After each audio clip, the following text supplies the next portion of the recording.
Hi guys, so today I'm going to be doing a video on how to resolve conflicts within relationships, any relationships, with hard aspects to Moon, Mercury, Pluto, and Mars as well. So conflict or confrontation is going to come up at some point within a relationship. No relationship is 100% compatible, so we just love the people that we're with, even though we know that they're not 100% compatible for us. And if we want a long-term and loving relationship, we have to come to terms with this or sort of exercise this at some point. So life actually depends on opposing forces or opposing functions of perception. So if you think about light and dark, night and day, up and down, forward and backward, sun and moon, all of these oppositions.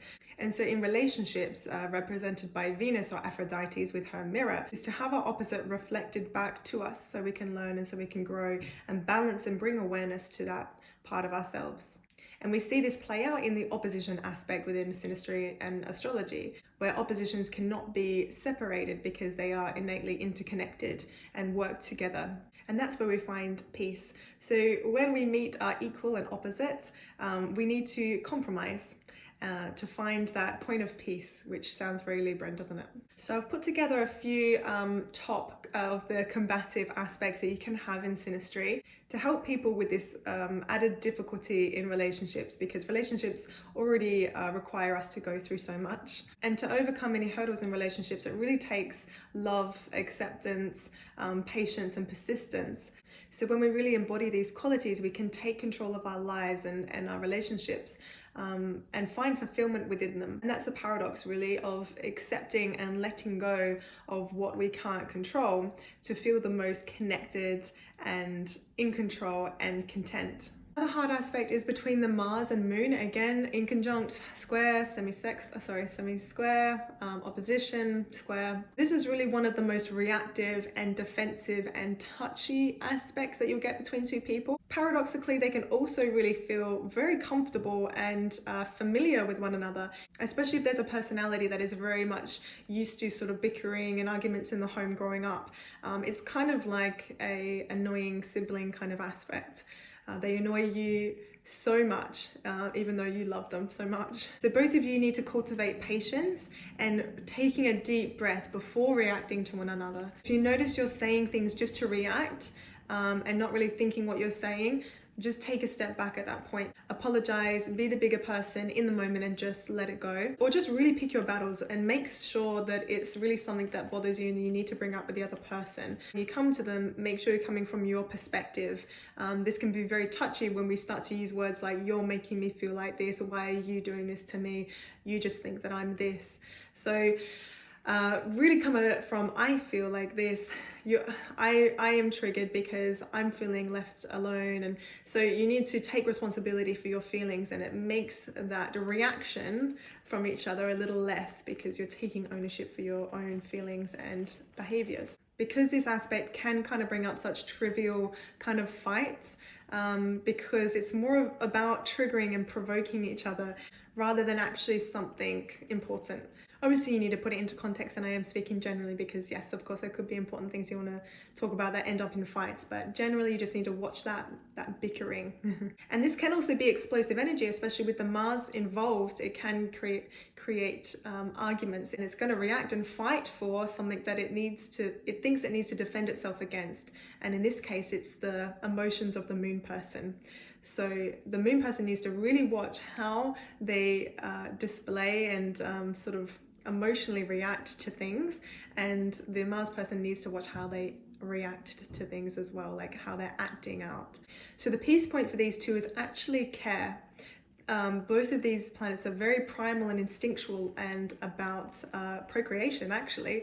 So caring for one another is actually why they trigger each other so much, and they can make a real nurturing pair if they aim to fulfill their individual needs first and they take ownership for how they feel and how they display their emotions and actions. Like with any Mars aspect, you want to pair up with your partner to have something to fight for, which can be your relationship, instead of fighting at each other. Mars square Mars now is actually something where you do feel like you're on opposing teams And so you have to use your energy separately in your different styles and your different, whatever sign you've got your Mars in, you have to play it out and do your own way of pursuing something or fighting for something and going for something, so that you don't come together and clash too much, because they're going to be very different from one another. And so you're going to have to do this to really achieve things together. The best way to do that maybe is to achieve your own things individually and come together for other things. There's always going to be other positive things and aspects in the synastry as well. With this aspect, Mars square Mars, you may see each other as aggressive or selfish or domineering or impatient, and you may feel the need to defend your own wants and desires.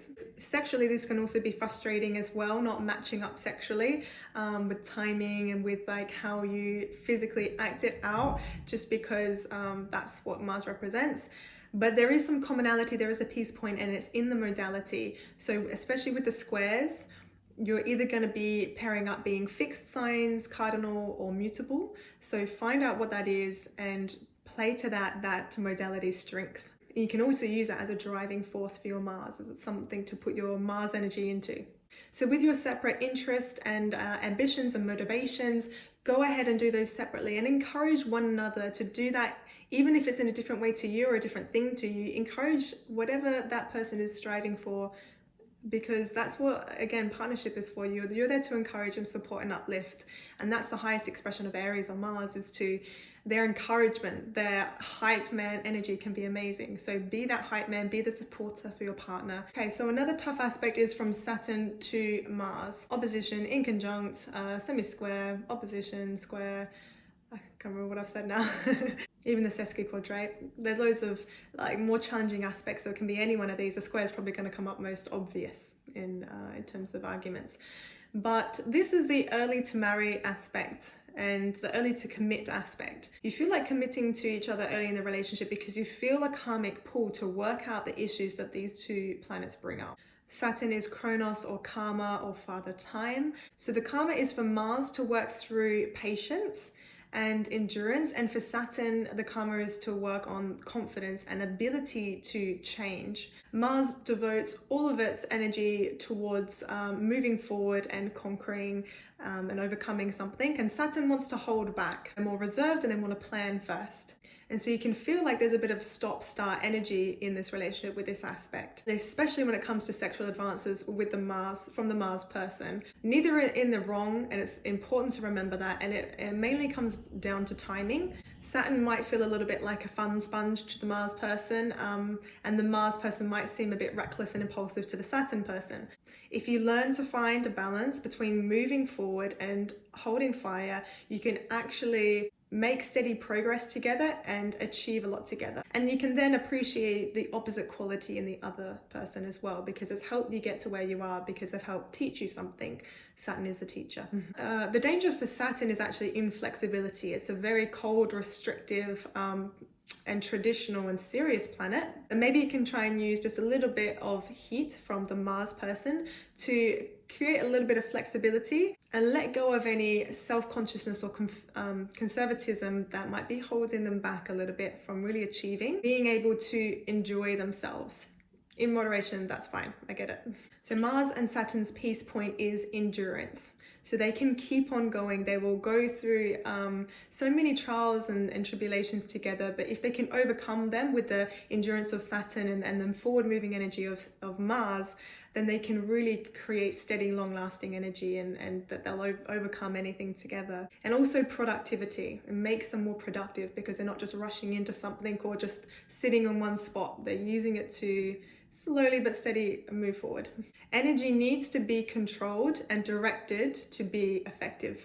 So like all aspects, don't be mad at the other person for being different or frustrating, and even learn to love them for it. Just make jokes, find some humor in it.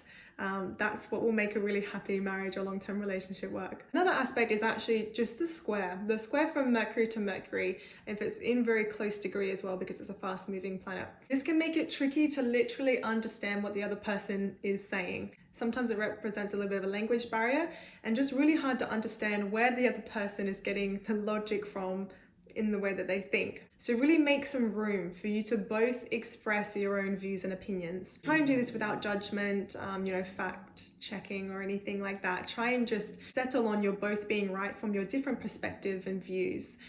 There's no right or wrong, there's just a different view. You can even write letters to each other. It's really hard to interrupt someone speaking, they can do that a lot to each other. If you write them a long letter about how you feel, get all your thoughts onto the page. And so sometimes we can actually come across or communicate better and more precisely when we write things down. It does depend on the Mercury sign, but writing a letter to how you truly feel, and that might be an easier way for you guys to communicate. And it'll really take the tension out of being misunderstood or creating arguments, because you're putting that effort in to really be understood by the partner. And you can, again, laugh about it, just say that you just don't get each other. It's like, when you go to high five, you're just missing each other a little bit. That's okay, that's fine, it's funny. But just don't let that be something that ruins your relationship, because I'm sure there are other good aspects. So Mercury in hard aspect to Mercury, that peace point is understanding. So truly understanding each other, whether it's rational or not. It's the understanding that mentally the person differs to you, and you can create peace because of that understanding.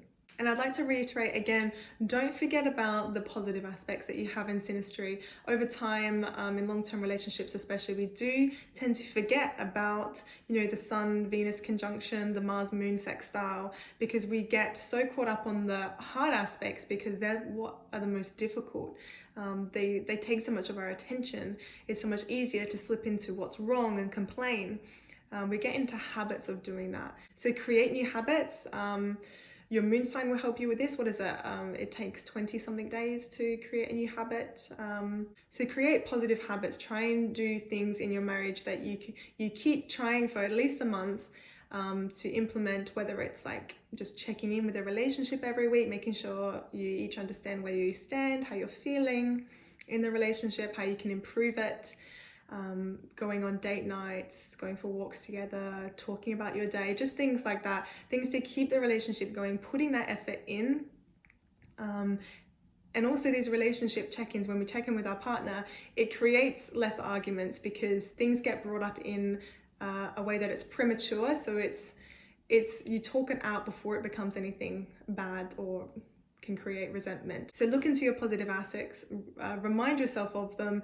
Maybe you're great at listening and you're talking to your partner and you actually have great communication, or maybe you have the same hobbies, or maybe you have the same love language, or you like the same food. There'll be something. So remember that commonality, work on it, make it a focal point of your relationship again. And remember, your partner is already fulfilling these amazing roles in your life already. So this helps us cultivate obviously a lot of gratitude for our partners, and having gratitude is the highest vibration above love.